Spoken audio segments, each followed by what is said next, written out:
শুভ দর্শক, আপনাদের সবাইকে আমন্ত্রণ জানাচ্ছি আমাদের আজকের যে কথা কে বলেন অনুষ্ঠানে। সাপ্তাহিক আয়োজন আমরা আজকে কথা বলবো ভোক্তা অধিকার নিয়ে। এ বিষয়ে কথা বলবার জন্য আমাদের সাথে অতিথি হিসাবে স্টুডিওতে রয়েছেন অবসরপ্রাপ্ত সদ্য শ্রম কর্মসংস্থান মন্ত্রণালয়ের সম্মানিত সচিব এবং কনজিউমার্স অ্যাসোসিয়েশন অব বাংলাদেশ ক্যাবের নতুন সভাপতি জনাব এইচ.এম. শফিকুজ্জামান রয়েছেন আমাদের সাথে। আমরা স্বাগত জানাই জনাব শফিকুজ্জামান আপনাকে। আপনি ক্যাবে সভাপতি হিসাবে অংশগ্রহণ করেছেন। এতে একটা ভলেন্টিয়ার অর্গানাইজেশন, স্বেচ্ছাসেবী একটা অর্গানাইজেশন। আপনি ভোক্তা অধিকারী ছিলেন, তারপর শ্রম কর্মসংস্থান মন্ত্রণালয়ের সচিব হিসেবে ছিলেন। সব জায়গায় কিন্তু আপনি যেখানে কাজ করেছেন, বিশেষ করে আপনি যখন অতিরিক্ত সচিব এবং সচিব হওয়ার পরে সেখানে ছিল কিন্তু মানুষের জন্য কাজ করা, শ্রমিকদের জন্য কাজ করা, ভোক্তাদের জন্য কাজ করা এবং এই যে প্রান্তিক জনগোষ্ঠীর একটা অংশকে নিয়েও আপনার কাজ করা, বিশেষ করে শ্রমিকদের জায়গায়। কিন্তু এখন আপনি যে জায়গায় যুক্ত হচ্ছেন সেটি হচ্ছে ক্যাব, এবং ক্যাবের যে কর্মপরিকল্পনা সেই কর্মপরিকল্পনা অনেক ওয়াইড। আজকে আমি যেটা দেখলাম সেটি হচ্ছে যে বাজারের ন্যায্য মূল্য নিশ্চিত করা, ভেজাল ও নিম্নমানের পণ্য কীভাবে এর বিরুদ্ধে অভিযান চালানো যায়, পদক্ষেপ নেওয়া যায়, সেটি অস্বাভাবিক দাম বৃদ্ধির প্রতিরোধ করার ক্ষেত্রে ভোক্তাদের সচেতন করা, সেমিনার করা, ভোক্তার অধিকারের দায়িত্ব সম্পর্কে তাদেরকে জানানো, এরকম নানা বিষয় নিয়ে কিন্তু ক্যাব কাজ করছে এবং করে আসছে। তো আমরা দেখেছি ভোক্তা অধিকার সংরক্ষণ অধিদপ্তরে আপনি যখন মহাপরিচালকের দায়িত্ব পালন করেছেন তখন মনে হয়েছিল যে বাংলাদেশে এই ধরনের একটা অধিদপ্তর আছে, এবং সেই সময় আমার স্পষ্ট মনে আছে রৌদ্র ঝড় বৃষ্টি কোনো কিছুকেই আপনি বা আপনার টিম কোনো কিছুকে তোয়াক্কা না করে ঢাকা থেকে মুন্সিগঞ্জ থেকে কোথায় তেলের যে মিল আছে সেই মিলে সব জায়গায় আপনি ছুটে গিয়েছেন।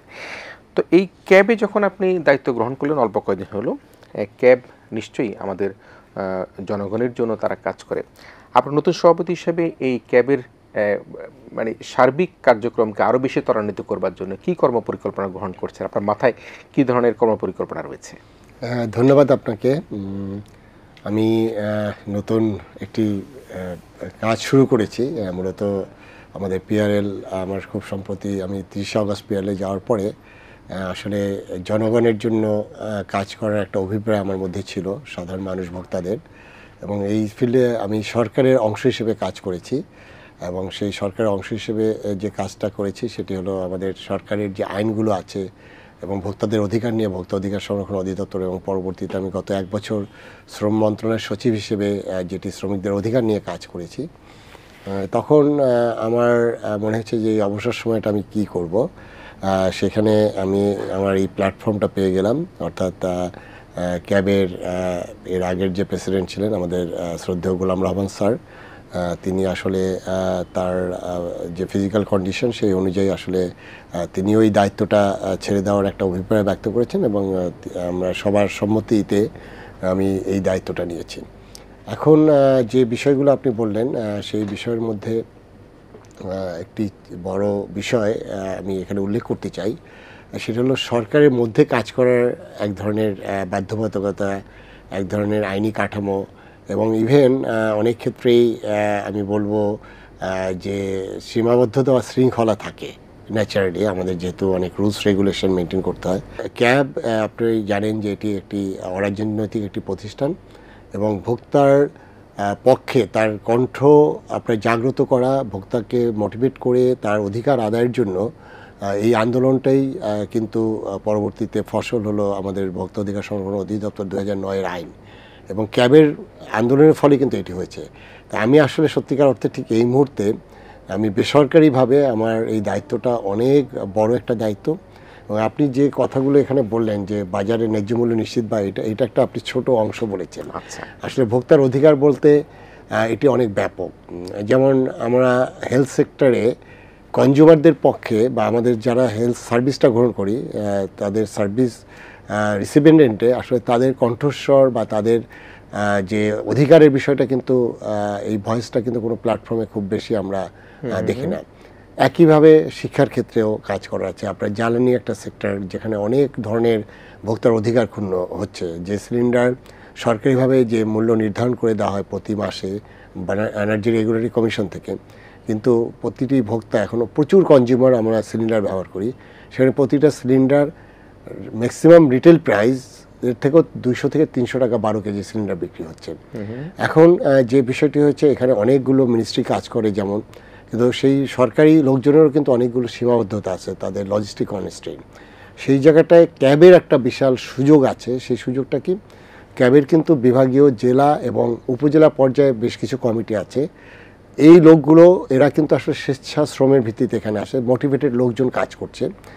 আমরা ভোক্তাদের পক্ষে এই যে তাদের অধিকারের প্রশ্নে আমরা একটা ভয়েস রেজ করব এবং সেখানে অবশ্যই আমাদের মিডিয়াকে আমরা কাছে যাচ্ছি। এবং আজকের অনুষ্ঠানে আমাদের যারা এটিএন বাংলার যারা দর্শকরা দেখছেন তারাও এই ক্যাবের কার্যক্রম সম্পর্কে আপনারা অবহিত হবেন এবং আমরা মিডিয়াকে চাচ্ছি আমাদের পাশে থাকেন। এবং আমি আগামীকাল শুক্রবার মিট দ্য প্রেস করব আমাদের রিপোর্টার্স ইউনিটিতে, সেখানে আমাদের টোটাল 1 বছরের কার্যক্রম আমরা জাতির কাছে তুলে ধরব। এখানে যে বিষয়টি ইম্পর্টেন্ট সেটি হলো যে আমরা সরকারের কোনো বিপক্ষ কোনো গ্রুপ না বা বিপক্ষ কোনো সংগঠন না।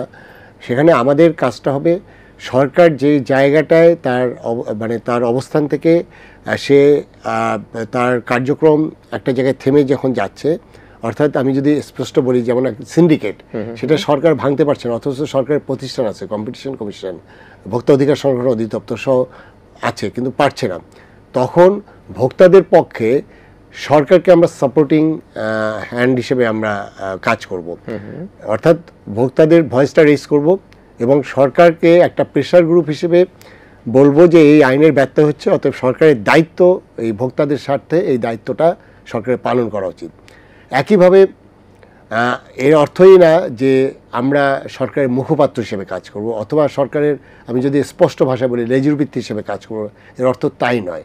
অর্থাৎ আমরা সরকারকে সাপোর্ট করব এবং একই সাথে সাথে আমরা ভোক্তাদের যে অধিকারের প্রশ্ন, সেই ভোক্তাদেরকে সচেতন করা থেকে শুরু করে তার অধিকার প্রতিষ্ঠা করার জন্য আমরা আপনাদের মিডিয়া সহ আমরা যে কার্যক্রমগুলো করব সেটি অবশ্যই ভোক্তার স্বার্থে করব। এবং সেটা করা এতটা জরুরি যে কনজিউমার রাইটস এটি কিন্তু আমি যদি হিউম্যান রাইটসের কথা বলি সেটি স্পেসিফিক একটা জায়গায়, আমাদের দেশের আদার্স যে রাইটসগুলো আছে সেটা স্পেসিফিক একটা জায়গায়, কিন্তু আমি যখন ভোক্তার অধিকার বলবো সেটা কিন্তু আরও ব্যাপক। সেই জায়গায় আমার মনে করি যে আমার এই নতুন যে অ্যাসাইনমেন্ট এটি অবশ্যই আমার জন্য চ্যালেঞ্জ, তবে আমি আশা করছি যে আমি সবার সাপোর্ট পাবো এবং সাপোর্ট পেয়ে আমরা বাংলাদেশের যে কনজিউমার রাইটস সেটি আমি সমুন্নত রাখতে সচেষ্ট থাকবো এবং সেই রাখবো বলে আমার এই দৃঢ় বিশ্বাস রয়েছে। নিশ্চয়ই নিশ্চয়ই আপনাকে সাধুবাদ জানাই। আপনি শুক্রবার আপনার কর্মপরিকল্পনা নিয়ে সাংবাদিকদের সাথে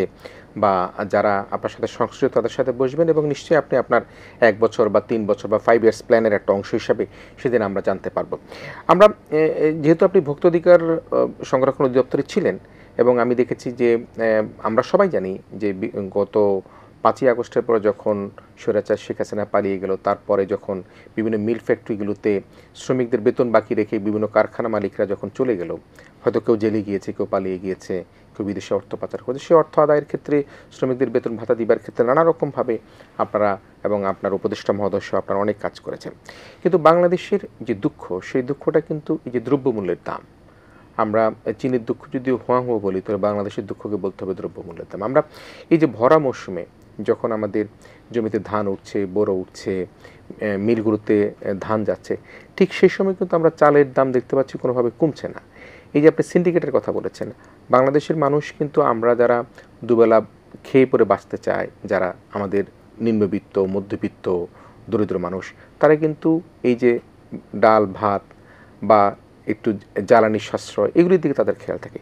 আপনি খানিক আগে জ্বালানির কথা বলেছেন, এই চালের দাম নিয়ন্ত্রণ করতে গিয়ে কোথায় আমরা চ্যালেঞ্জ ফেস করছি বলে আপনার কাছে মনে হয়?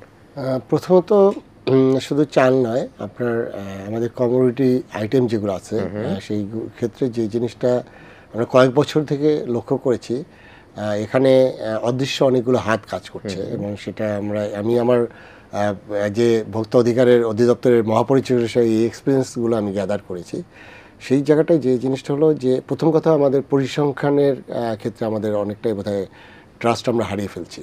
অর্থাৎ আপনার অর্থনীতির যে মূল থিওরি অর্থাৎ ডিমান্ড সাপ্লাই, আমার যদি উৎপাদন এত বেশি হয়ে থাকে এবং আপনারা দেখেছেন প্রতি বছর উৎপাদনের যে তথ্য আমরা জাতির কাছে আমরা পাচ্ছি আমাদের সরকারি দপ্তর থেকে, সেখানে আমাদের দেখা গেল যে সারপ্লাস, তা সারপ্লাস যদি উৎপাদন হয়, আমার চাহিদার থেকে যদি উৎপাদন বেশি থাকে, তাহলে তো আপনার সমস্যা থাকার কথা না।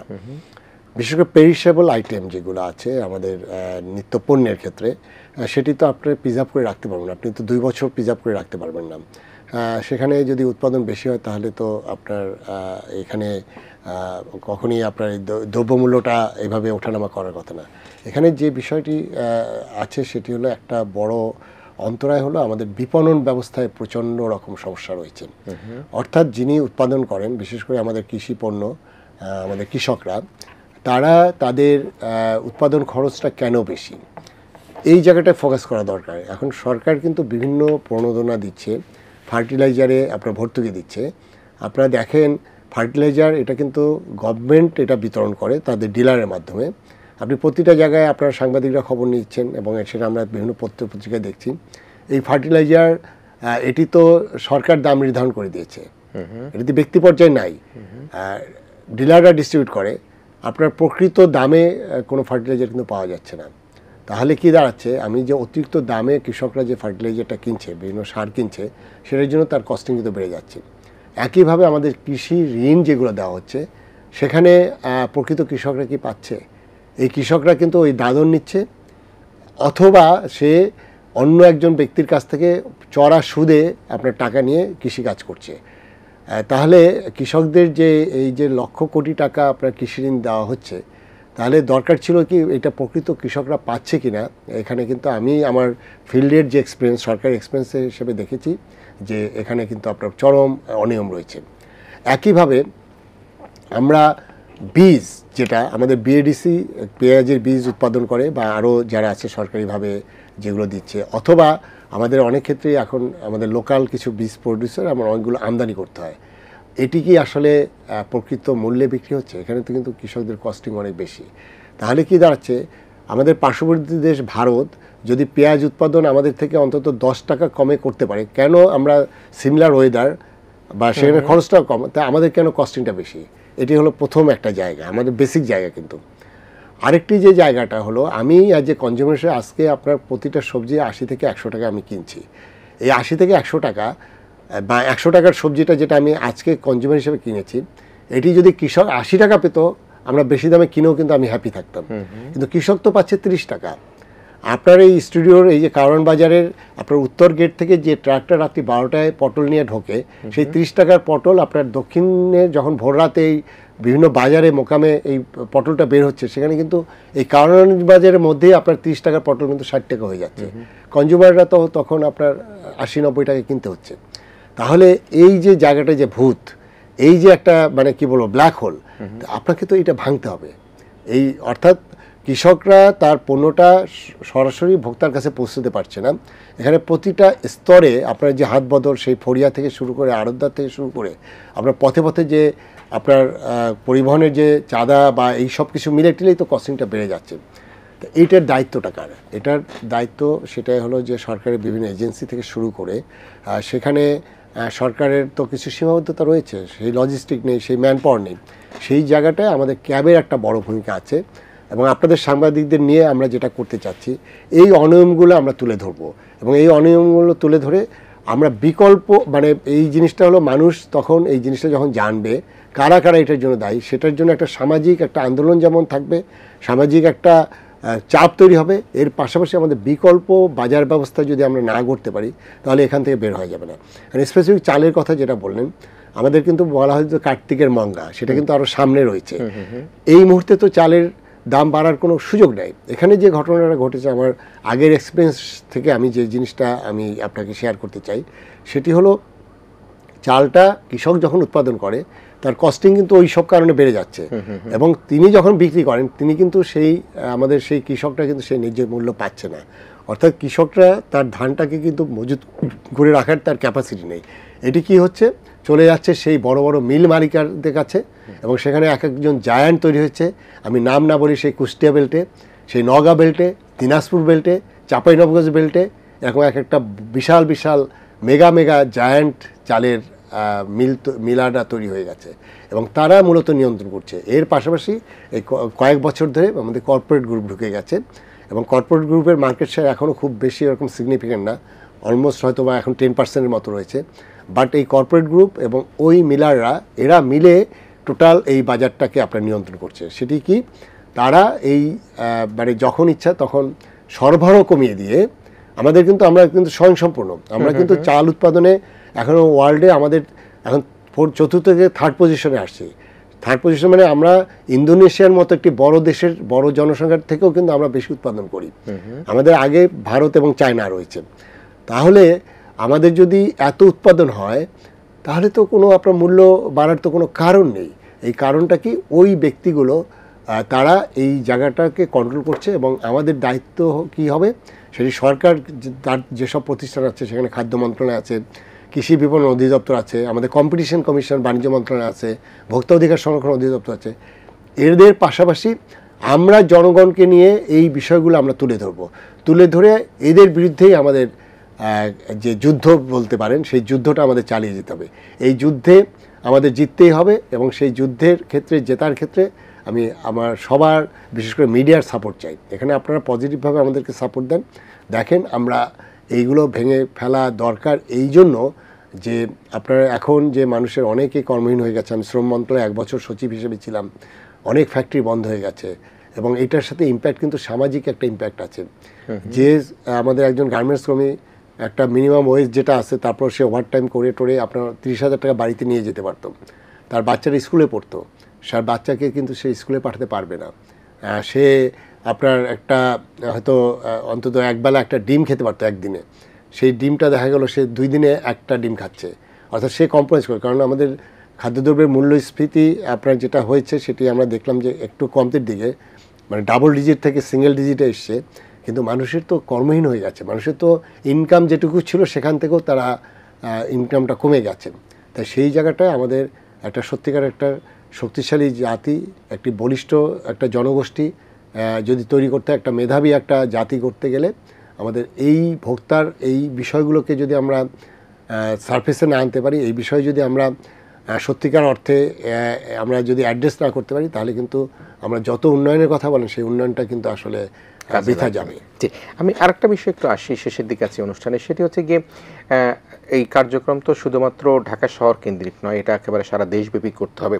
তো আমরা ক্যাব বলি বা অন্য সংস্থাগুলি বলি, প্রচারণার চাইতে যে এই জনগণকে সম্পৃক্ত করার যে বিষয়টি, যে আমার অধিকার, আমার রাইট, আমি যদি যেটা আপনি ভয়েস রেসের কথা বলেন, আমি যদি করতে না পারি, তাহলে কিন্তু একা এই ক্যাব বলি, ভোক্তা অধিকার সংরক্ষণ বলি, কম্পিটিশন কমিশন বলি বা যাই বলি, তাদের একার পক্ষে কিন্তু করা সম্ভব নয়। সেক্ষেত্রে জনগণকে সম্পৃক্ত করবার ক্ষেত্রে কী কর্মপরিকল্পনা গ্রহণ করা যেতে পারে? না, এটা আমি অলরেডি প্ল্যান করেছি। আমরা যেটা অ্যাওয়ারনেস বিল্ড করার জন্য আমাদের 2টা মাধ্যমে কাজ করব। একটা ফিজিক্যাল, আমরা বিভিন্ন ইউনিভার্সিটির সাথে বিভিন্ন প্রোগ্রাম করবো, আমি সবগুলো বিভাগ ভিজিট করব খুব শিগগিরই, এবং আমাদের জেলা কমিটি যেগুলো আছে, উপজেলা কমিটি, এগুলোকে পুনর্গঠন করব, কারণ এরাও আসলে অনেকটাই ফ্রাস্ট্রেটেড হয়ে গেছে, কারণ কার্যক্রম অনেকটাই স্থবির ছিল। এটাকে জাগ্রত করা, প্লাস আমরা এটি হলো ফিজিক্যাল অ্যাপিয়ারেন্স, এর বাইরে আমরা সোশ্যাল মিডিয়াকে ব্যাপকভাবে কাজে লাগাবো। আমি ভোক্তা অধিকারে যখন ছিলাম, আপনারা দেখেছেন যে আমাদের ইউটিউব ফেসবুকের যে রিচ ছিল, এখানে মিলিয়ন ভিউ হতো। আমরা ক্যাবকেও ঠিক ওই প্যারালালি এইভাবে আমরা করব, অর্থাৎ সোশ্যাল মিডিয়ার মাধ্যমে বিভিন্ন আপনার কি বলবো, যে আমরা একটা টিভিসি করে অথবা আমরা অ্যানিমেশন কিছু ভিডিও তৈরি করে এবং লাইভ কিছু প্রোগ্রাম করে আমরা মানুষকে এইটার প্রতি যে এই অনিয়মগুলো আমরা তুলে ধরবো, এবং এই টুলস অ্যাপ্লাই করলে যেটা হবে যে মানুষ তখন এগুলো দেখে কিন্তু সচেতন হবে। এবং আমি আপনাকে দায়িত্ব নিয়ে বলতে পারি, একটা সময় এমনও হয়েছে যে সাধারণ জনগণ কিন্তু রেস্টুরেন্টে গিয়ে কোনো অনিয়ম দেখলে তারা কিন্তু সেখানে প্রতিবাদ করতো, বলতো যে এই অনিয়ম দূর করেন, না হলে আমরা কিন্তু ভোক্তা অধিদপ্তরে অভিযোগ জানাবো। অর্থাৎ মানুষের এই সচেতনতা, মানুষের এই চাপ, এটি তৈরি করা দরকার। হ্যাঁ, আমাদের বিজনেস কমিউনিটি তারা বিজনেস করবে, তা সেটা তো ইথিক্যাল হতে হবে। আপনার ওই যে খাবারে ভেজাল দিয়ে, নকল জিনিস দিয়ে আপনার ইচ্ছামতো দাম বাড়িয়ে, এইটা তো বিজনেস না, এটা তো বিজনেস মডেল হতে পারে না। তো সেই জায়গাগুলোতে আমি মনে করি যে আমরা যদি ব্যাপক সচেতনতা তৈরি করতে পারি, তাহলে আমার বিশ্বাস যে আমাদের যে এই ভোক্তাদের যে স্বার্থের যে জায়গায় ঘাটতি রয়েছে, সেগুলো আবার সমুন্নত হবে বলে আমি বিশ্বাস করি। তো সেক্ষেত্রে একেবারে আমরা শেষ মুহূর্তে যদি বলি যে আপনি আপনার অনেক কর্মপরিকল্পনার কথা বলছেন, সেই কর্মপরিকল্পনার অংশ হিসেবে জনগণকে সম্পৃক্ত করবেন। সরকারের পক্ষ থেকে যে জায়গায় গিয়ে সরকার হয়তো আটকে যাবে বা মানুষকে যেখানে সম্পৃক্ত করা দরকার, সেই জায়গাটা আপনারা কাজ করবেন। কিন্তু যে বিষয়টি দাঁড়াচ্ছে সেটা হচ্ছে ক্যাব সাংগঠনিকভাবে আসলে কতখানি সক্ষম হতে পারবে। আমরা ক্যাবের তো অনেক দিন থেকে নাম শুনে আসছি, সেই সক্ষমতা অর্জনের ক্ষেত্রে আপনাদেরও তো কোনো সাপোর্ট দরকার আছে কিনা? যেহেতু ভোক্তা অধিকার সংরক্ষণ অধিদপ্তর ছিল এমন একটি প্রতিষ্ঠান যেখানে সরকারের একটা সরাসরি সাপোর্ট ছিল, কিন্তু ক্যাব তো একটা স্বেচ্ছাসেবক সংগঠন। সেই সংগঠনের সাপোর্ট পাওয়ার ক্ষেত্রে যে সারা দেশে যদি আপনারা ভিজিট করেন যান, সেক্ষেত্রে সরকারের কাছে আপনাদের কোনো বিশেষ বক্তব্য আছে কিনা? না, এখানে তো আসলে ক্যাবের তো কোনো বাজেট নেই। জি। এবং আমাদের যেমন আমরা যদি কোনো কর্পোরেট গ্রুপকে অ্যাপ্রোচ করি সেখানে বাজেটের সমস্যা হবে না, কিন্তু এটা কনফ্লিক্ট অফ ইন্টারেস্ট হবে। রাইট, জি। আমি তো নিশ্চয়ই যাদের বিরুদ্ধে যাদের অনিয়মের বিরুদ্ধে আমরা সোচ্চার হব তাদের কাছ থেকে তো বাজেট নিয়ে কাজ করতে পারবো না। তবে আমার বিশ্বাস যে আমরা আমাদের কার্যক্রমের মাধ্যমেই আমাদের বিশেষ করে আমাদের যারা পার্টনার আছে, আমি অনেকগুলো পিয়ার গ্রুপ তৈরি করব এবং সেখানে আমাদের আশা করি যে বাজেটের সমস্যা হবে না। আমরা আসলে তো স্বেচ্ছাসেবী সংগঠন, সেখানে আমাদের সদস্যদের অনেক চাঁদা যেগুলো আছে সেগুলো আমরা যদি রিকভার করতে পারি এবং সেখানে আমাদের স্টাফদেরও অনেক স্বল্পতা আছে। এখানে আমি অনেকগুলো সেক্টর নিয়ে কাজ করব, সেক্টর ওয়াইজ আমাদের পর্যটন নিয়ে কাজ করব, পরিবেশ নিয়ে কাজ করব, পরিবহন নিয়ে কাজ করব, স্বাস্থ্য, শিক্ষা, আমাদের দ্রব্যমূল্যের বাইরে অনেক কাজ করা আছে। এগুলোর জন্য প্রত্যেকটার জন্যই আমার কিছু স্পেশালাইজ লোক লাগবে। তাই সেটা আমি আশা করছি যে আপনার জনগণের সমর্থন নিয়ে এটি করতে পারবো। আমার জেলা এবং উপজেলা কমিটিগুলোকে আমরা আবার নতুন করে পুনর্গঠন করব এবং ডেডিকেটেড লোক, এখানে শুধু সমিতি ক্যাবের প্রেসিডেন্ট সেক্রেটারি এই নামধারী লোকের থেকে বরঞ্চ যারা কাজ করবে তাদেরকে আমরা সামনে নিয়ে আসবো, অ্যাকচুয়াল ভলান্টিয়ার যারা হতে চায় তাদের এবং আমি সেখানে বিশেষ করে ইয়াং ফোর্সকে আমি বেশি ফোকাস করব, কারণ অনেক ক্ষেত্রেই ক্যাব মানেই হলো 60 ঊর্ধ্ব লোকজন, অবশ্যই তাদের এক্সপিরিয়েন্স, তাদের অভিজ্ঞতা রয়েছে, তারা ধরেন ওখানে অর্নামেন্ট হিসাবে থাকবে, বাট যারা এই ব্যাপক কাজগুলো করতে কিন্তু অনেক এনার্জির দরকার আছে। সেই এনার্জি যাদের আছে আমরা সেই গোষ্ঠীকে নিয়ে আমি সামনে এগিয়ে যাব। ওই ক্ষেত্রে আপনারা বলছেন যে বিভিন্ন শিক্ষা প্রতিষ্ঠানগুলোতে সেমিনার বা তাদের মধ্যে অ্যাওয়ারনেস বিল্ড আপ করার কথা বলছেন, যেমন আপনারা কি কোনো বাজারে গিয়ে কি এই অ্যাওয়ারনেস ডেভেলপ করার কোনো সুযোগ? হ্যাঁ, এটা তো অবশ্যই আছে। আমাদের ক্যাবের লোকজন তো ওই যে আমাদের বিভিন্ন অভিযানে তাদের সহযোগী হিসাবে যায়। অ্যাকচুয়ালি আপনারা এটা বুঝতে হবে, আপনাদের মাধ্যমে আমি সবাইকে জানাতে চাই, সেটা হলো ক্যাব কিন্তু কোনো তার লিগ্যাল কোনো অথরিটি নেই যে একটা বাজারে গিয়ে অনিয়ম দেখলে ফাইন করা বা তাদেরকে শাস্তি দেওয়ার, এটা কিন্তু সুযোগ নেই। ক্যাব যেটা করবে, আমি অলরেডি প্ল্যান করেছি, এই অনিয়মগুলো আমরা তুলে ধরবো এবং আমাদের যে লিগ্যাল যে সুযোগগুলো আছে, যেমন আমাদের ডিএনসিআরপিতে আপনার এটার অভিযোগ দায়ের করা যায় এবং ওখানে একটা সুবিধা আছে যে ওখান থেকে আবার 25% অভিযোগের যেটা ফাইন হয় তা পাওয়া যায়। তা আমরা ক্যাব ওই উদ্দেশ্যে না, আমরা ক্যাব কোনো ওখান থেকে কোনো মানে কি 25% যে মানে সেটা প্রণোদনাটা আমরা নেব না, বাট আমরা ওই লিগ্যাল অ্যাকশনের জায়গায় আমরা সেখানে কাজ করব। এর বাইরে অনেক ক্ষেত্রে আছে যে হয়তো আমাদের হাইকোর্ট থেকেও কিছু ভার্ডিক্ট নেওয়া লাগতে পারে, কারণ আপনারা দেখেছেন যে পরিবেশ নিয়ে হাইকোর্টের সরাসরি নির্দেশনা থাকার পরেও কিন্তু নদীগুলো দখল হয়ে যাচ্ছে। তাই সেই জায়গাগুলোতে আমরাও এখানে আমাদের ভোক্তার স্বার্থে হয়তো বা আমাদের উচ্চতর আদালত থেকেও কোনো ডিরেকশন আমরা নিয়ে আসবো, আমরা ওইভাবেই কাজ করতে চাই। জি, প্রিয় দর্শক, আপনারা শুনছিলেন যে সাবেক ভোক্তা অধিকার সংরক্ষণের মহাপরিচালক, সাবেক শ্রম কর্মসংস্থান সচিব, সদ্য যিনি অবসর গ্রহণ করেছেন, তিনি একটি ভলান্টিয়ার অর্গানাইজেশন ক্যাবে সংযুক্ত হয়েছেন সভাপতি হিসাবে।